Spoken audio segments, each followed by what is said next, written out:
Hey girls, Samantha's here, welcome to my channel. So new year, new season of RuPaul's Drag Race. New skirt Samantha has bought recently. Before we start, I must say that I had never been a big fan of the show. As a matter of fact, this is the first season, season 15 I'm watching. Yeah, Samantha had been living under a rock all her life. In this video we're about to review the queen's looks, their outfits. Samantha knows what fashion is and today we're going to judge their clothing. Samantha's gonna be a judge. We're going to review their outfits from a point, would I wear this? Or would I use this or that item on myself, trying to build my own style. So in other words, we're going to delve into drag's world and see if that fashion is alright with the real world's fashion. I'm sure this is going to be interesting. Well, let's just see how it goes. Alright bitches, without further ado, the first queen appearing on scene, Irene Dubois. I'm a bit baffled. I'm not saying her look is disgusting or something, no way, but yeah, I've always had suspicion that RPDR is a lot about exaggeration. It's about it in many ways. So the Sea World aura, the Sea World aesthetic. This is what came to my mind when I saw it for the first time when I was watching it, when she was entering the room. And then she started explaining it's not necessarily about the sea, it's about sci-fi, and I was like, girl, we've watched different sci-fi shows in our lives. Okay, as for her outfit, I didn't really like it. She's amazing, she's definitely one of my favorites on this season. I like her charisma, plus she seems to be some sort of intellectual person. By the way, talking about some sort of intellectual stuff, next queen, Lux Noir London. Her appearance is amazing. She's so funny. I like her teeth. I like her smile. I like everything she's saying on the confessionals. It sounds funny. She's like the stupid one of this season, right? Stupid in a good sense. I really enjoyed that scene when everyone was asked, what are you guys excited about? And she was like, I'm just excited to like win. That was funny.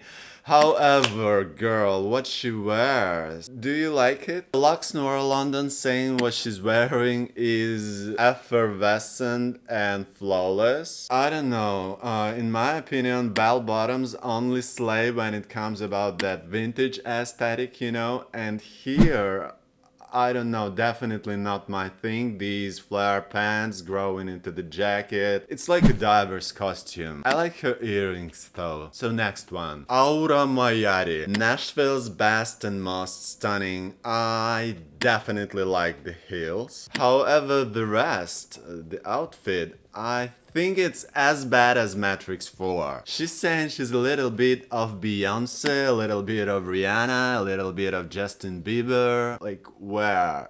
I'm saying she's a little bit of Matrix and a little bit of Batman in terms of what she's wearing. Then Marsha appears. I definitely like these pastel colors in her outfit. Well, who doesn't like pastel colors in this world? The nose thing was something that was interesting as well, in my humble opinion. But just like it was said in the show, the whole look is basic. Yeah, a minute ago we were shown that crazy sci-fi queen, and now here's just this nice girl, Marsha, wearing something pretty to look at, but basic. The golden mean is not something that characterizes this show. Anitra. I can say that spikes is something that I like in clothing, and on the whole, the helmet she's wearing, it makes her look like she's a superhero. Also this combination of black and yellow, I don't know, it's always readable. Like, if you ever worked with editing videos, you know that black is very good red on yellow background and vice versa, but this is not something I like in clothing. This is as simple as that emo thing, you know, black and pink. Of course she looks interesting, but who wouldn't look interesting with all that crazy shit on you? These are just my first impressions again. By the way, what I like about her look is the jacket. I like the fact that it's leathered and short. This is definitely what I'm about to buy very soon. Malaysia baby doll fox. No comments, girl. She's like the one who escaped the children's morning party.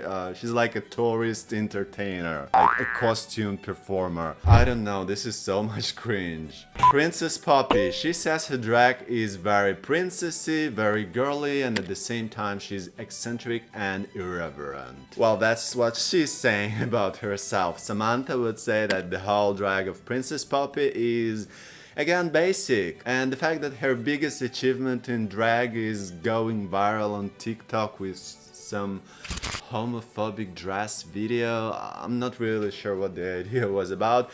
Okay, this queen is just boring to me. But again, this is my humble opinion. You're free to disagree with me in the comment section, okay?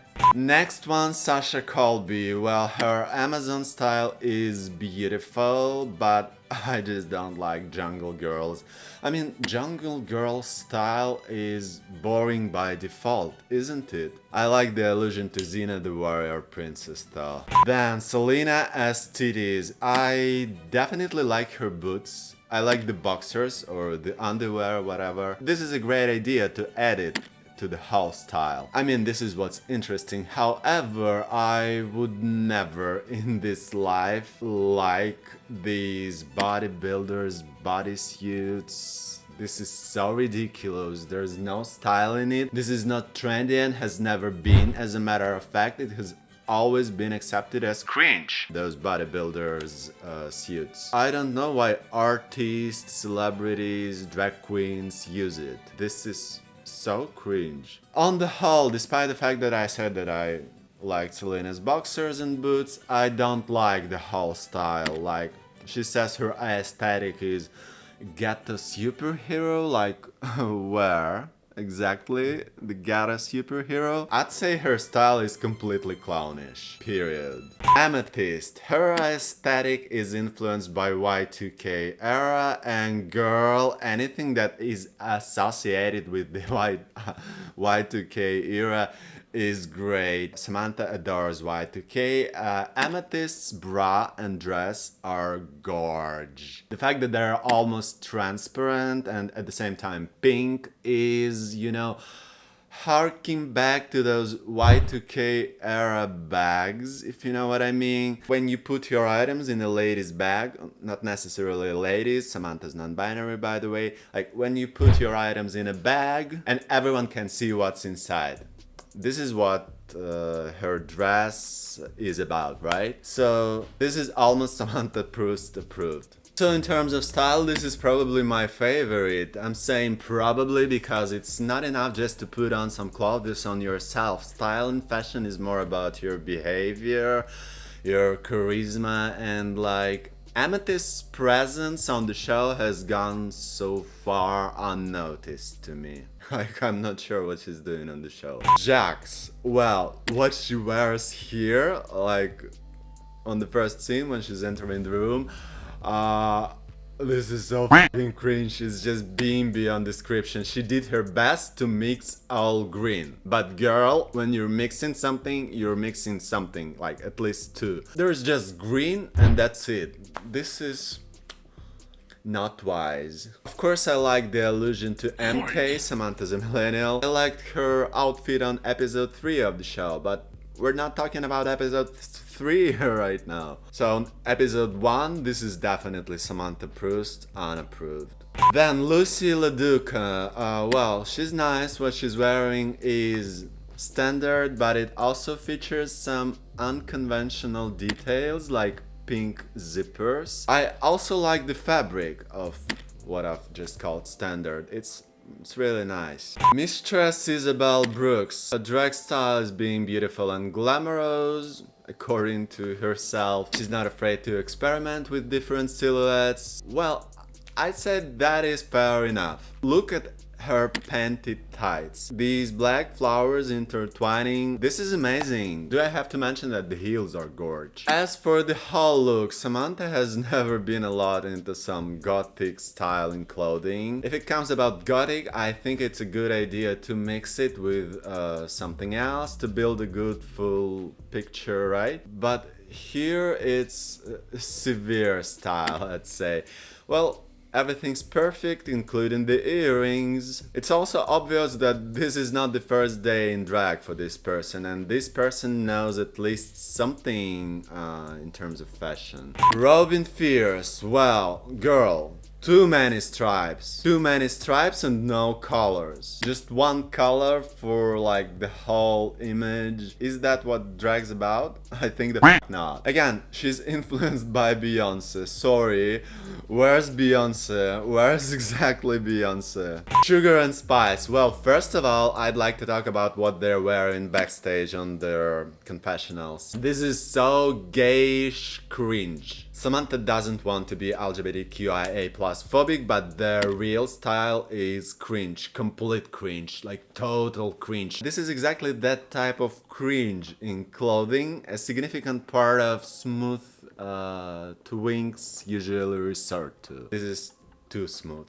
I can't see rock and roll. Yeah, there are spikes, again, on the jackets they're wearing, but this jacket is definitely better on somebody else, not on this twink-ish guys. I hope you guys did get what I'm trying to say. And now about their looks in the workroom. I enjoyed it for the most part. This gimmick, the drag of the dolls is very well portrayed indeed. And as for the clothings, I like these crime scene tape-like shirts, you know. However, I don't like the fact that Sugar's one has its fur. I think this fur is more than what's necessary. Like the shirt, what it's called, not the shirt, the blouse.